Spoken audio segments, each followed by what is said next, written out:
Hey, welcome back to the Club Junkie Podcast. Hopefully you're having a great week. It is Thursday, back again. Actually, listening to this, since it released, I am basically getting on a flight and heading out. I'm heading out of town for 2 days, checking out some new stuff, and then I'll be back Friday night. So unfortunately, can't share anything about what I'm seeing, but yeah, heading out and going to go see some new product for 2025. So super excited about that. Been already kind of starting to see that stuff, but before we get into it, I want to let you know today's episode is brought to you by Titleist and Team Titleist. We're excited to share with you guys exclusive opportunities from Titleist, but to be a part of them, you have to join Team Titleist. Team Titleist gives you access to opportunities like prototype testing, special events, limited edition gear from Titleist, and so much more. Sign up and join us on Team Titleist at www.titleist.com/Team Titleist. All one word, Team Titleist. So if you ever see people out there posting about how they're testing prototype balls, little white boxes, all that stuff, you can do that with Team Titleist. So join today and become a member. So welcome back. I'm actually recording this kind of late night on Wednesday because I take off tomorrow. And I had a little thing, personal thing where I wasn't in much of the office today. So it's a total rush. I had to pack, clean up the house, all that, and then record this podcast. So yeah, I'm going to feel a little rush for it, but it's pretty cool. The 2025 stuff is right around the corner. I'm super excited. I know probably most of you are as well. It's going to be a huge year. Everybody has new drivers. I mean, I guess you can consider Titleist is already done, so they won't technically have a new driver for 2025. But the GT Series is basically the 2025 driver. So. So their new driver's already out, and then, we've seen some sneak shots of Strixon, and that's about it so far, I think. I don't think we've seen any other leaks, but this is the year where we're going to have something from everybody. So Ping should have a new driver out this year. I think if we've seen a head cover shot, but we're basically going to have everybody. I mean, TaylorMade, Callaway, Strixon. I mean, everybody should have a Cobra. Everybody should have a new driver out. That's just the way everything falls. With Ping being a 2-year cycle, Titleist being a 2-year cycle, those guys hit this year as well as everybody else. So it should be a really cool year. Tons of gear. It's going to be wildly busy for us here at Golf the Brags, but it should be a whole lot of fun. So I'm excited to see everything. And like I said, this week I will be Thursday, Friday. I'm going to be out checking out brand new stuff. So I can't tell you what it is, but you will know shortly. But it is something very big, very exciting. So I get to go somewhere that I actually haven't been before, so which is pretty fun. So we'll check that out. But yeah, today's episode, I'm just going to kind of get into it because, it's not going to be a super long one, only because running late already, all that. But I definitely wanted to get a show out. I still have tons of stuff to talk about. So today we're going to talk about some irons, maybe a wedge, depending on the time frame. But we're definitely going to go. Actually, let's do the wedge first, because why not? Why wouldn't we do the wedge first? So for the wedge, we're going to start off with that. I wasn't planning on it, so now I have kind of nothing set in terms of don't have anything pulled up, anything like that. But hey, oh well. Let's just get rocking and rolling. So we're going to talk about brand new. Brand new wedges. The big one is the new Titleist Vokey V grind. So the Vokey V grind, if you are checking this out on YouTube, you can go Club, or if you search just Club Junkie, it should come up. But we've got the new V grind here, which is a brand new offering. It's always part of the WedgeWorks part. The V grind is kind of a deep C grind there, C grind looking, kind of looks like an M, looks like a little bit like a T. There's a couple different options that it kind of looks like, but the sole on it there has got a good kind of semicircle there, good trailing edge relief, heel and toe, and this thing here is pretty interesting because a lot of people have asked me before about the V grind, and I have not. This is the first time I've played it. I have never had a V grind before, so this is the first one that I've ever had. So it's pretty exciting. It's basically, to me, looks a lot, It kind of looks like a T-grind in a sense. When you look at it, it kind of has this T-grind look, but it's got definitely more bounce to it. I think it's 10 degrees of bounce on this sole, and when you're sitting and looking at it and setting it down, you can definitely see the bottom of that comes down deeper than the T-grind. I also did measure it. It is actually wider as well. I know somebody asked on one of my Instagram Q&As if it was wider, and I was like, I wasn't 100% sure compared to the T grind, but it is wider than the T grind. It comes in at 1.02 inches, trying to measure at dead center. And then when I measured the T grind, it came in at 0.98, I think it was. So definitely a little bit wider on here. When you hold them up next to each other, you can pretty much tell and look at it, and you can see.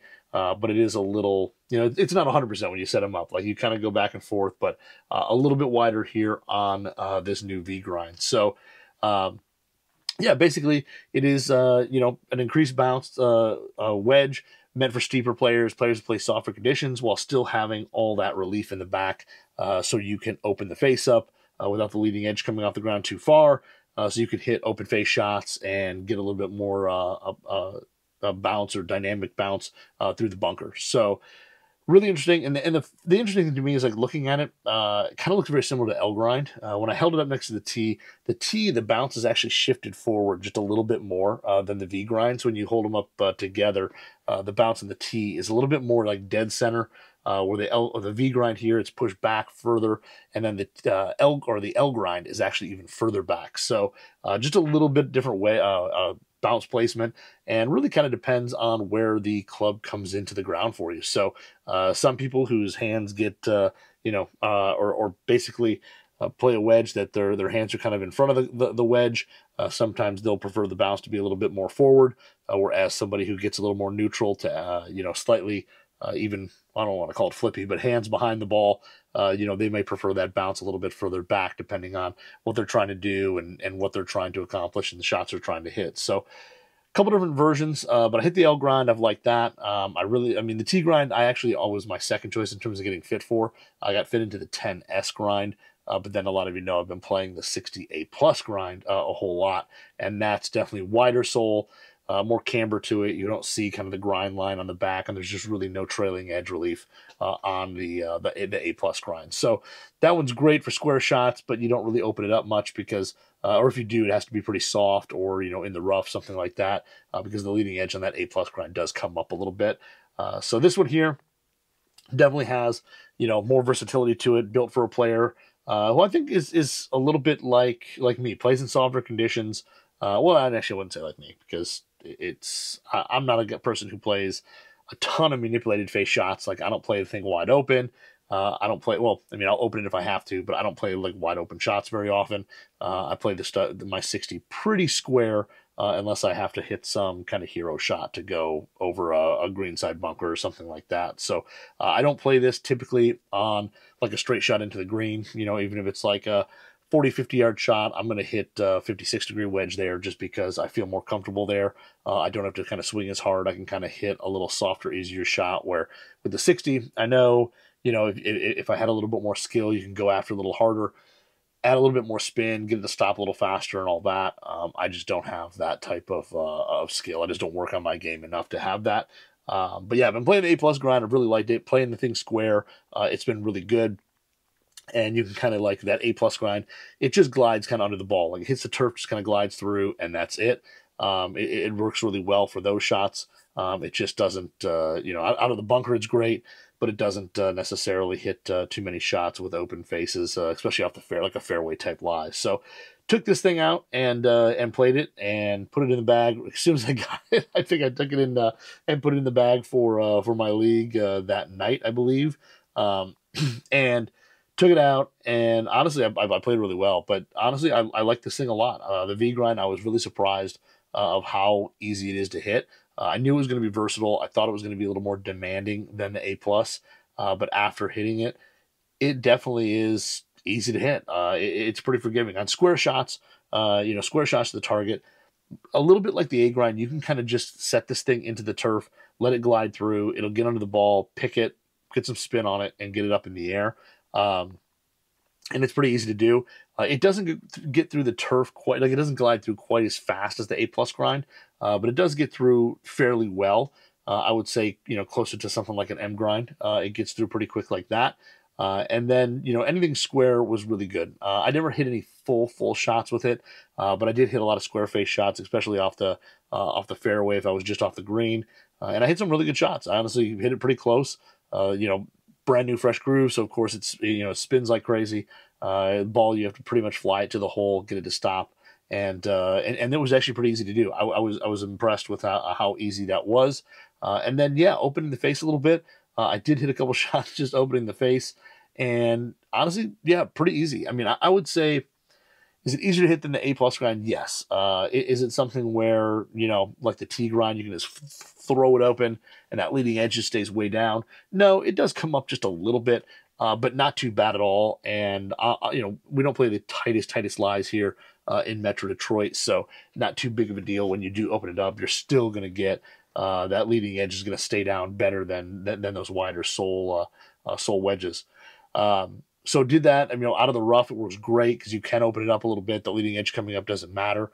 But hitting it, you know, playing this bounce or this sole grind out of the rough, really good, really easily got through it. Doesn't get hung up, doesn't get caught up, even having a little bit more bounce than, you know, the T and even the A plus. When you play it square, it still glides through.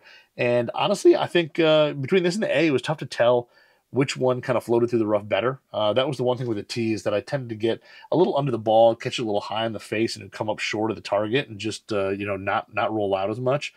This was really easy to hit out of the rough, especially the ball was sitting up. Never had to worry really about the ball, you know, the club getting under the ball, hitting it high in the face, and having that same thing happen. Easy to hit, you know, dead square, and you know, those kind of lush rough lies, it worked really well on. I did have, you know, a shot where I did kind of open it up more than I would want to, just because I hit it over the green, coming back, and it was actually easy there. I mean, got under the ball with no problem, hit it up, went up high, landed soft.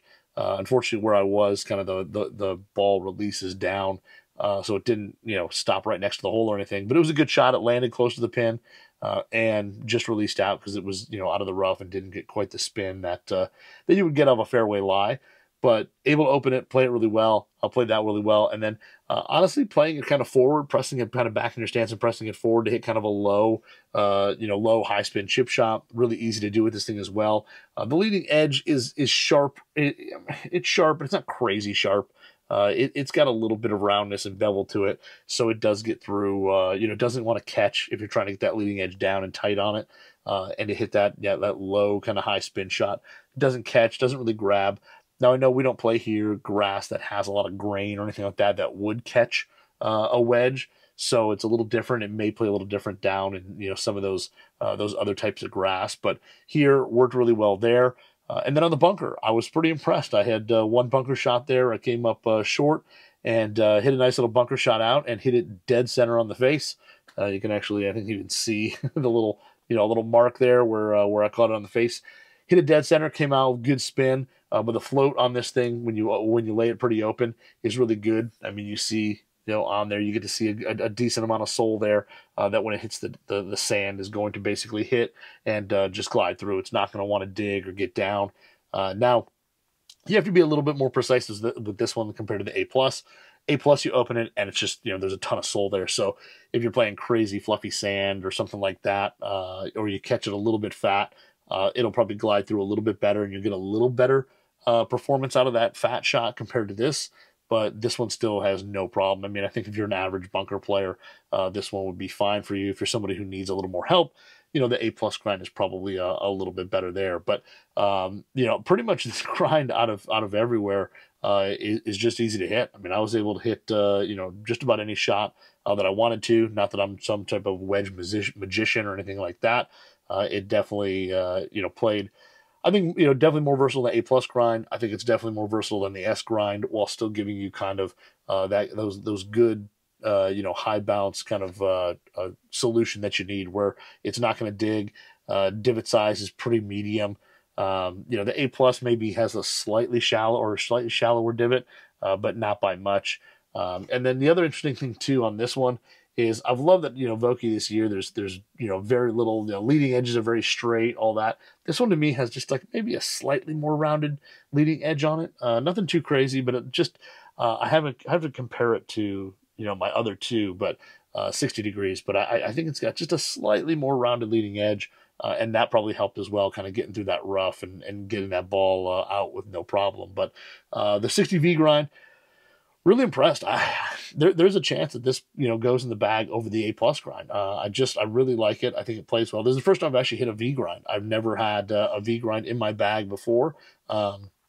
I've always hit a bunch of others, different grinds, but never the V because it was always kind of a limited piece. But this one here, really impressed. I really like it. I actually like it better than I thought. I thought this was going to be a little bit too demanding. That I wasn't going to, I was going to be trying too hard or not be able to pull off, certain shots or anything like that. But now that I've played it and realized that pretty much all the shots I hit, it works really well for, and even a few that are a little beyond, I'll call it beyond my skill level in a sense that, I'm playing these little open face, delicate ones.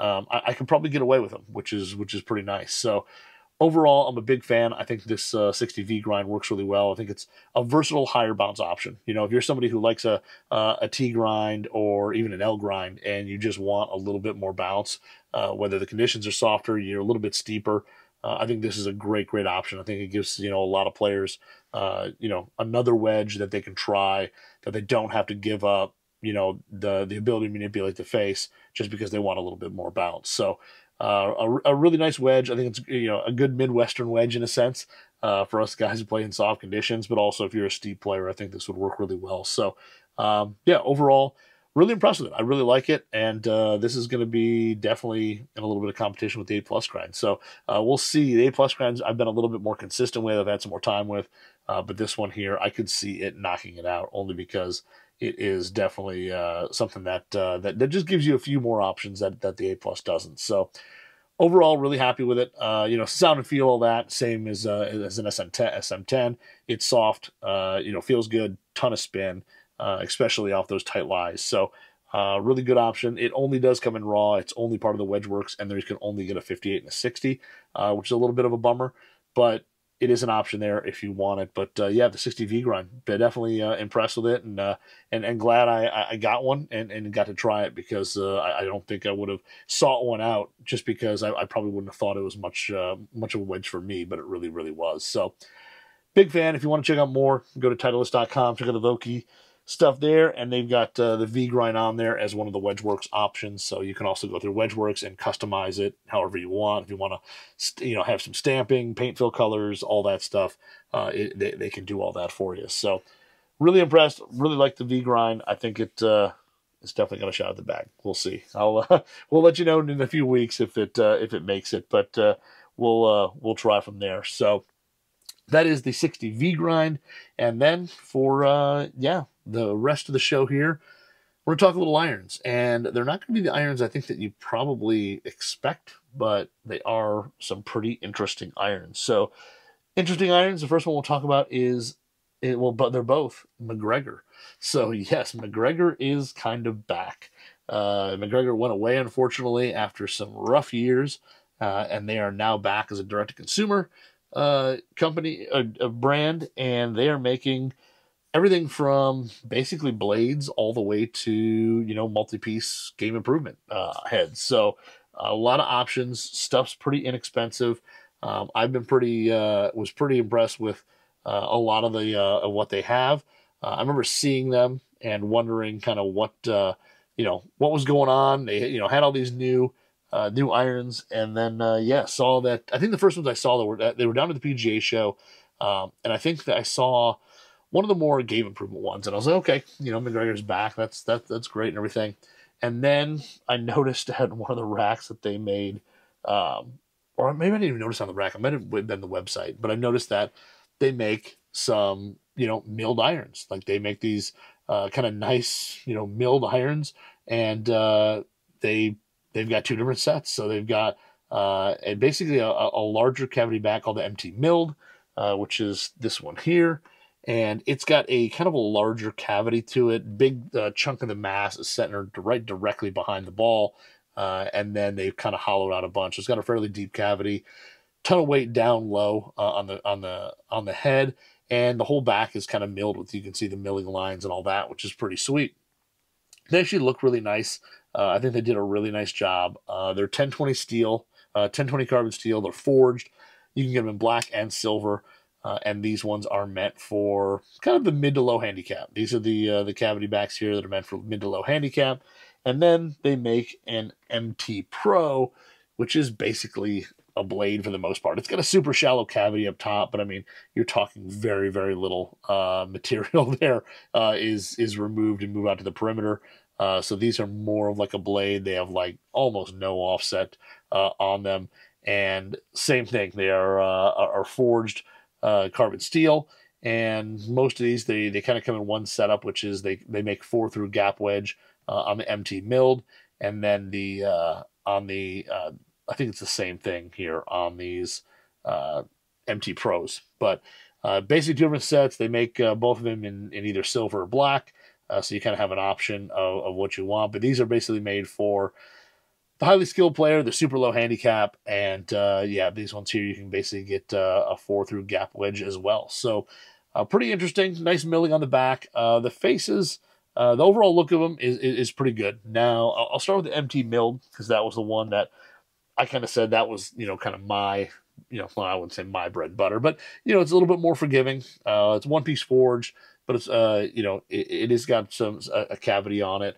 The sole's pretty fairly narrow. It's got a nice pre-worn leading edge there on the front, so it's not going to dig. And overall, it looks really good. It's got just a little bit of offset. The one thing that is weird with the MT milled set is it's got reverse offset. So when you look at the offset on the and it's not marked on their website doesn't list it this way. But when you look at the MT milled, or does it? I think maybe it does. No, it doesn't. So it lists it the opposite. So when you look at the 4-iron, it's got just a little bit offset. Looks really good. Looks great. 5-iron looks great. 6-iron looks great. 7-iron looks great. Even the 8-iron looks pretty darn good. And then you get into the 9 and the pitching wedge, and they have a tremendous amount of offset to them. Like the pitching wedge doesn't look like it goes with the set. It's got a ton of offset to it. It's a really unique look when you look down on it. It's just, it's reversed. Like I said, the 4-iron has almost no offset, and you get down to the pitching wedge, and it has a ton of offset. So it doesn't say anything on the website or anything like that about why that is. There's nothing there for it. And I know offset's kind of a preference thing that some people really like. Some people like some offset, some people don't. Totally fine. It's just usually sets the long irons have the most offset and the short irons have no, the least. And that's how they usually go. And these are opposite. And it's just a kind of an interesting look. I do have to say, when you look down at the pitching wedge, when you pull it out there on the course, it definitely looks different. So, yeah. So anyway, that's the one gripe about them. The rest of it's not too bad. The fit and finish isn't 100% perfect, but also, you get a 4-through, basically a 4-through pitching wedge set. Well, they're not going to show it to me now because I guess it's sold out at the moment. But basically a 4-through pitching wedge set for like $600. So if you want, a nice 1020 steel, carbon steel forged iron for $600, like 4-through pitching wedge, you can get it, which is pretty much a 7-piece set for $600 that's forged is pretty unheard of. Both the MT milled and the MT Pro basically come in that same kind of setup. So if you look at those 7 clubs, yeah, $549 for 7 clubs. So pretty impressive in terms of the pricing. Yeah, I mean, just a really solid thing there. So MT milled, which is the more cavity, the bigger cavity one, the more forgiving one, I was really impressed with. I really like them. Like I said, other than the pitching wedge, the 9-iron pitching wedge, I think the set looks fantastic. Fit and finish is not 100% perfect. Like the ferrule jobs, there's a little bit of epoxy kind of residue that was not wiped 100% off.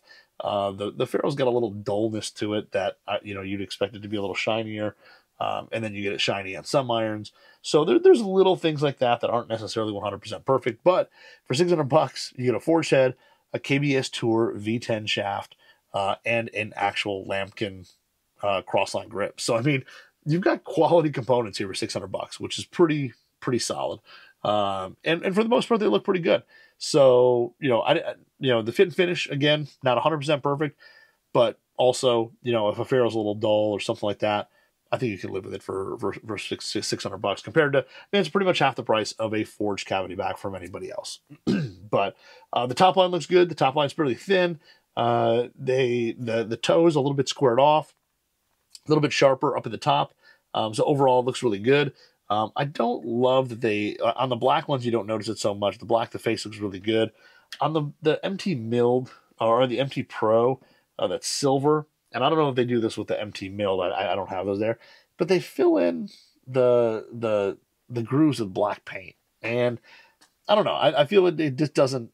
It looks like they filled it with black paint. The bottom groove is silver, but I don't know if I love the black paint look in there.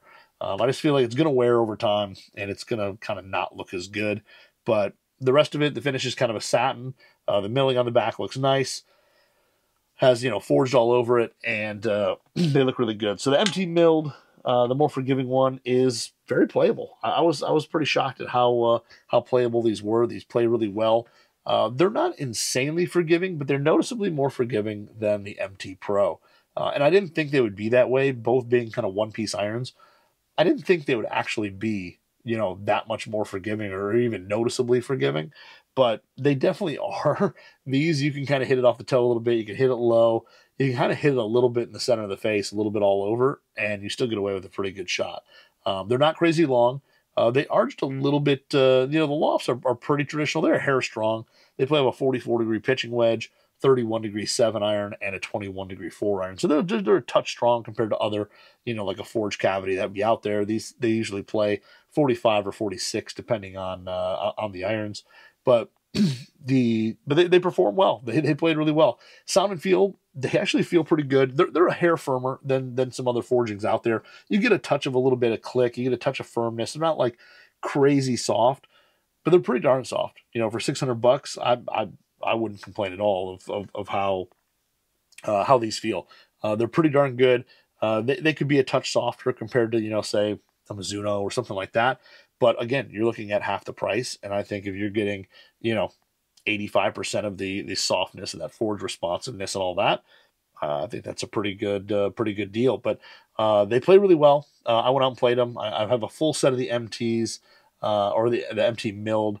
And then I have just the 4.7 pitch of the MT Pro, but I did take the MT Pro pitching wedge and put it in the set for the MT milled because I didn't like the look of the pitching wedge, so I did swap that out. So I had a silver pitching wedge and black MT milled irons. So not a big deal. I didn't really care, but I just wanted to, and I also wanted to hit the MT Pro, so I wanted to hit both. But the MT milled again feels really good. No crazy weird sounds, no weird vibration, anything like that. It is one piece, so the ball speed, all that isn't crazy fast, but it does hit the ball fairly well. So I played with these things out there when I played out in my league one night, and again I hit them really well. I came away pretty impressed. I hit some solid shots, really good shots. Felt good. They were crisp. Ball went distance-wise pretty much what you'd expect. It was pretty much that carry number. I was right there. They were actually a touch longer than I thought they would be. For not being a kind of a speed-built iron or anything like that. They actually went a little bit further than I expected them to go. And again, probably, for that slightly stronger loft. But miss hits were pretty good. You did notice a drop-off. If you slightly missed toe, slightly missed heel, just off-center, the ball actually traveled pretty good. You would come up a little bit short on the green, something like that. If you really missed it kind of low toe or low heel or something like that, then you notice a little faster drop-off. Again, much like any other forged CB, there's no structure, no speed in the face to kind of help you on those shots. But they stayed on line well. Even those shots that you missed, my miss lately has been a kind of early extend, and I hit a little low toe. And those shots for me actually came out a little bit higher than I thought and traveled pretty well. So, overall pretty accurate iron, pretty straight for what it is. It's not a super game improvement, so you're not going to get, you're going to get away with hitting it anywhere on the face and getting a great shot or, hitting it 10 miles. But this thing went pretty well. I do say so. I went back, kind of hit it on the launch monitor. So the MT milled, ball speed wise, averaged out about 113.8 miles an hour with a 7-iron, which wasn't too bad. I mean, the plus or minus 3. So, I mean, even some of the misses, the drop wasn't too great. The launch angle was 16.5. Which was fairly high. I mean, these did come out just a little bit flatter than I thought on the launch monitor, but 16.5 was my average launch angle. Spin rate, 59.32. Again, with the 7 iron, so not too bad, about 1,000 under the 7,000 that people always say, it should be, it's 7 iron spin 7,000. That doesn't really happen anymore with the bowl and the clubs today, but 59.32. And that was actually pretty tight. I mean, you're looking at plus minus 373 RPM over all the shots I was hitting with it on the launch monitor. And then an average carry of 159.4, which for me, a 7 iron is 160. Like, that's what I play it at. So 159, and that was, just plus or minus 6.7 yards. So pretty consistent. Hit it pretty well, pretty consistent there. And yeah, and then the basically peak height on that was 79.4. So a overall solid showing. I think these are pretty good irons for the money. They're tough to beat as long as you can get over the look on the low on the short irons. If you can get over the look on the short irons, the bang for the buck, $600.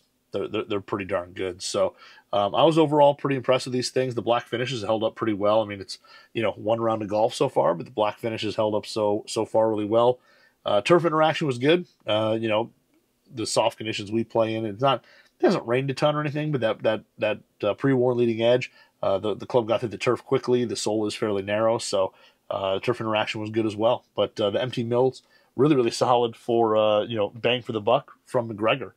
And then the MT Pro, which again is more bladish. This one here, almost no offset throughout the set, which if you're a no offset person, you're a person who just doesn't like offset in anything, these are probably the irons for you. I mean, even the 4 iron looks pretty much like a blade. There's almost no offset to it.